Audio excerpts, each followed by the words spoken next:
Good morning, Malacañang Press Corps. Welcome sa pre-APEC Leaders Meeting briefings to be held in Vietnam with Foreign Affairs Assistant Secretary Leo Herrera Lim. Good morning, sir. Good morning. Good morning to everybody. Well, siguro yung initial statement ko lang, none of you is unfamiliar with APEC. No? It's one of the key regional groupings or platform that the Philippines participate in to broaden our advocacies and growth concerns or promotions in the region. No? In the 2017 APEC Economic Leaders Meeting, the key priorities of the Philippines would be full participation of the micro, small, and medium enterprises in the global economy, sustainable and inclusive growth, connectivity, and human resources development. I think it needs stressing that 9 out of our 10 top trading partners are within the APEC economies.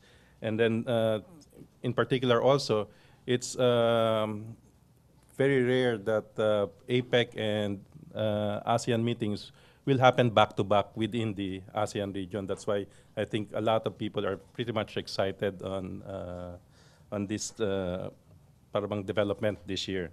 And then in terms of the key messages, I think during the past year, the Duterte administration has made inclusive growth and pro-poor agenda, so the hallmarks of its development plan, and this ties into bringing Miss into the global value chain. So I think I'm open to your questions on APEC. MPC questions? Maricel Halili, TV5, to be followed by Pia and then JP. Hi, sir. Good morning. Good morning. Sir, may we know kung ano-ano po yung mga countries na nakaschedule for bilateral meeting with the President at the sideline of the APEC Summit? Right now, I think we cannot disclose to you yung but we have certain requests both coming from the Philippines and coming from APEC economies. Usually, this is finalized after the foreign ministers meet in Da Nang. The foreign ministers will meet on the 8th of November. So doon lang natin mapa-finalize yung mga bilaterals between the economic leaders. But at least, sir, may we know kung ano-ano pong mga countries yung binigyan ng request ng Philippines? Without disclosing, I think whether who made the request or which country received the request, I think top of list would be countries like China, Vietnam because it's the host country, and then we're looking also to meet with Russia to cement. But you could imagine almost or all of the countries going to APEC that are key or important to the Philippines, their leaders will visit the Philippines the week later. No? The APEC culminates in November 11. They will have pretty much a day to travel to the Philippines and reorient themselves from the APEC gear to the ASEAN gear. No? So, sir, ang priority po ba natin yung mga countries na, o yung mga heads of state na hindi na mag-a-attend for ASEAN, for the bilateral? Pretty much. That would be one of the priorities. But again, the priorities would factor in only after we've determined what countries are important for the country going forward within the APEC economies. Those that share our advocacy within APEC, and at the same time, those that we feel will be important for us as we move the Philippine agenda within APEC. And I think if you're excited for next year's APEC, because some of us are already looking forward, book your tickets to Papua New Guinea. Thank you, sir. Parang hindi pa kayo nakakapunta doon eh. So, Okay, thank you, it'll be Maricel. exciting. JP Bencito, to be followed by Pia Rañada. Hi, sir. Good morning. Sir, may we morning. just know what will be the position of the Philippines when it comes to RCEP, the talks on RCEP. because I think this will be also agenda of the APEC summit today.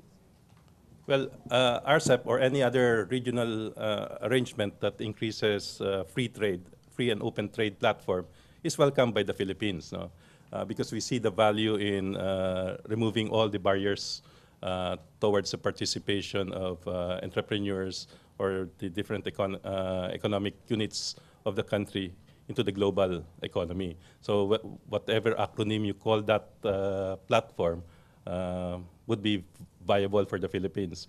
Yung RCEP is right now pretty much the only boat afloat, no, in terms of the regional groupings. As you know, TPP was one of the big boats before, supposedly the gold standard of FTAs, but that vessel has slowed down dramatically during the past few months, and everybody's on board on RCEP. RCEP is a bigger, it's ASEAN plus 6 virtually. So it's pretty much a bigger boat, bigger vessel. So the Philippines is interested in that vessel. JP? Sir, will the president push for the conclusion of the talks of RCEP within the APEC summit? Well, we've tried to move RCEP within the ASEAN chairmanship of the Philippines faster than it would have had by engaging a lot of the necessary parties. No, I think we're modestly satisfied that we've made substantial improvements. In terms of using APEC as a platform for RCEP, I don't think it will happen. Okay. Pia Ranyada? Hi, sir. Sir, the president will be meeting with U.S. President Donald Trump for the first time in APEC. It's probably one of the more awaited events for Filipinos here. And for Americans also. Oh, okay, yeah. So, sir, could you just give us a how are we preparing for this first meeting, and could you maybe run us down to what we can expect from the first meeting? What's the context? Which event will be the first time they will actually be seeing each other for the first time? Well, there's several opportunities, both at the welcome dinner on the 8th, and then there will also be several engagements, including gala dinner and the meeting itself under the APEC, and the meeting between APEC and ASEAN that will happen in Vietnam. So there's several opportunities for exchanges. I think if you see pretty much the convergence between the two presidents would be one on national security, both at the country level and at the regional level, and then number two, the desire to grow the different engines of global economy, no? So that at least there will be a bigger participation of the population in the benefits of a free, open trading system. Sir, will Honeylet Avancenia join the president in Vietnam? I'm not informed of the specific delegation list or who will accompany the president. Probably that would be best answered by the Office of the President. Are the chances of a bilateral meeting between the two presidents more likely in Vietnam versus in Manila for ASEAN?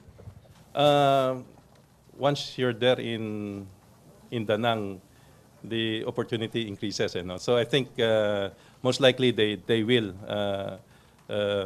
meaning the U.S. will seek out our president to even have at best a meeting on the sidelines of APEC now.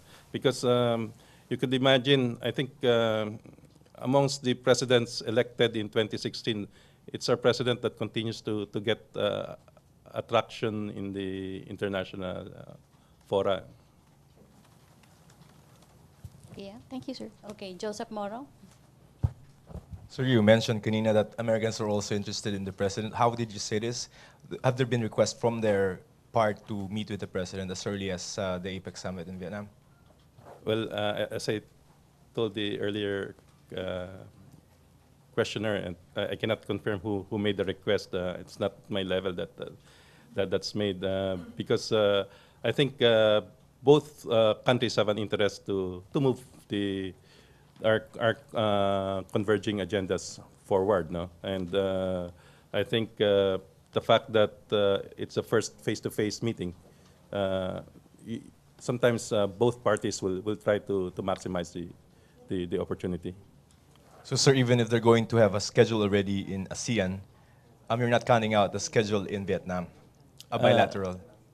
Well, not at all. No, it's not. It's in a forum or a platform that you have 21 economic leaders.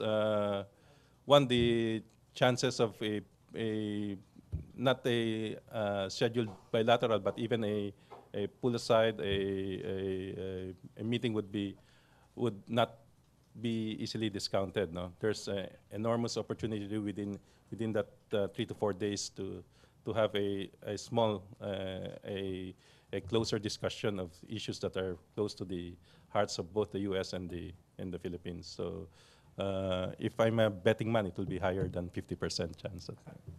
Sir, aside from the meetings that the leaders will have, will the president have a session or a speaking engagement during the time? Yes, there's an opportunity to interact with the ASEAN business advisories or the top businessmen of our region. And pretty much, I think you will not be surprised. There's no key surprises on what the message of the president would be. It's pretty much a drive or a push for the micro, the small, and the medium enterprises, not only within the Philippines, but across the region. And at the same time, the president will push for pretty much the foundation also of or allied with MISME advocacy, which is sustainable and inclusive business. No? I think you can see it in a lot of the documents globally, including Sustainable Development Goals and the development plans of the Philippines. We want to engage pretty much every breathing member of the country into an economic life that suits their purpose and their aspirations. Thank you, sir. Okay, questions, MPC? Question? Please use the microphone and state your name, please. Cecil Morel of the French news agencies. Are you in any way involved with the ASEAN preparations? ASEAN. Yes. Usually we talk only the day topic, but I'm not intricately involved. Depends on your question. What? We're still confused about which events will be held in Clark at Clark and which ones will be held in Manila, and if all the leaders will really be flying to Clark instead of Manila Airport. That one would be pretty much organizational. I'm not aware who's landing in Clark and who's landing in Manila, but pretty much the leaders' event would be in Manila. Thank you, sir. Okay. MPC questions? APEC? For APEC muna tapusin natin. questions? No more? Okay, we're done. Question? Ayan, sa likod. Meron. Jopel?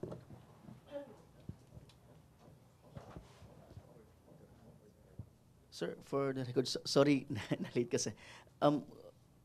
I-confirm lang, sir, kung tuloy po talaga yung meeting with Trump. Hindi, ang ano namin, yes, right now there's no confirmation yet on all the bilaterals, but usually we can anticipate that between 2 to 4 would be a good number to get in terms of bilaterals. And as I mentioned earlier, I cannot disclose who makes the request, but Philippines would be among the countries that many of those attending APEC would want to meet. Out of the curiosity of the advocacy of the Philippines within the APEC itself. Because remember, we're still not far removed from the hosting of our APEC 2 years ago. And if you look at some of the key priority programs under the chairmanship of Vietnam, some of them are pretty much a carryover of the advocacy of the Philippines. So at least pagka ganon, the advocacy of the country gains traction within the region. That's good for us. And develops a wider appreciation of the advocacy of the country. Okay, thank you, Jopel. Peng Alinio. Sir, how many cabinet members are joining in the Uh, APEC? That one would be, I think the Office of the President gets a final say. Ang sure lang ako isa, si Secretary Cayetano. So, so you can add Secretary Lopez. I have two that I'm sure who will be there. Okay, Pia Rañada. Sir, just to clarify, you said priority will be given to the leaders not attending ASEAN. So you're referring to President Xi Jinping and President Putin, is that correct? Well, that would be not exactly priority, but that would factor in the request. I think even from the other side, from the Chinese side, if they're sure not of attending ASEAN because of their practice, they most likely will request for the president. So those are the two leaders. Mhm. Okay, thank you. Okay. Questions? Tina Mendez, Philippine Star.